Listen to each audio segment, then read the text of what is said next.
to start a rental property business. Pero bago yan, ako nga pala si Len Hagoba, na may 7 years of experience na sa larangan ng rental property business.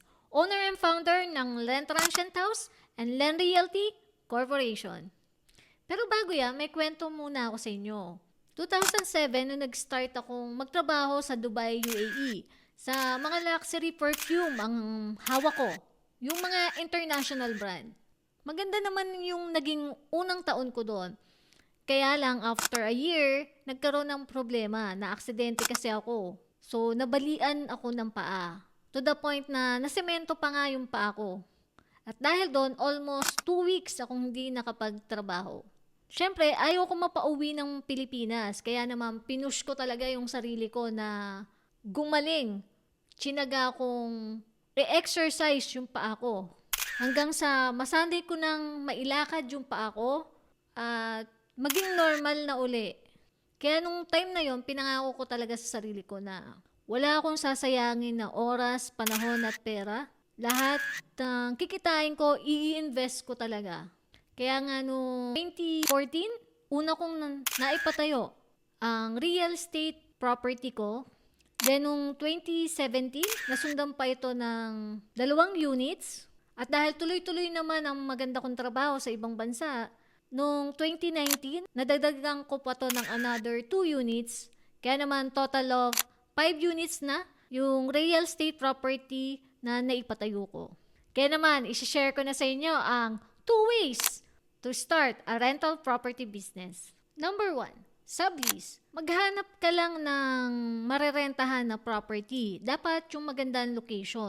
Then, kausapin mo yung may-ari ng property. Sabihin mo yung totoo na rerentahan mo tong property to at gagawin mong per night yung rent. Pero wag siya ka mong mag-alala kasi lahat ng masisira dun sa unit, sasagutin mo. Ikaw ang bahala.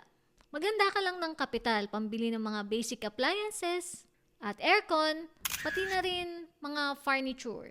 At pagandahin mo rin yung unit para maging presentable siya. Sunod, magpagawa ka ng sarili mong rental property. Maghanda ka ng malaking kapital para dito. Milyon para makapag-start ka ng isang unit na standard ang itsura. 25 per square meter kasi ang halaga sa pagpapagawa ng isang simpleng rental property. Plus, bilhan mo na rin ng basic appliances at aircon at syempre, furniture na rin, sofa, dining table at iba pa. Pagbibili ka nga pala ng lupa para sa rental property, make sure na nasa prime location para hindi mababakante yung unit mo. Kasi prefer ng mga guests na malapit sa lahat. Dahil naniniwala ako na ang location talaga ang magpapanalo sa'yo sa rental property business. Kaya naman, share ko sa'yo ang lahat ng knowledge at experience ko. Ang kalabang ko dito ay ang pagiging masyadong kampante. Kaya naman, araw-araw kong dinidisiplina at ini-improve ang sarili ko. May binuo nga pala akong grupo, ang All About Rental Property Business. Pwede kang magtanong dyan.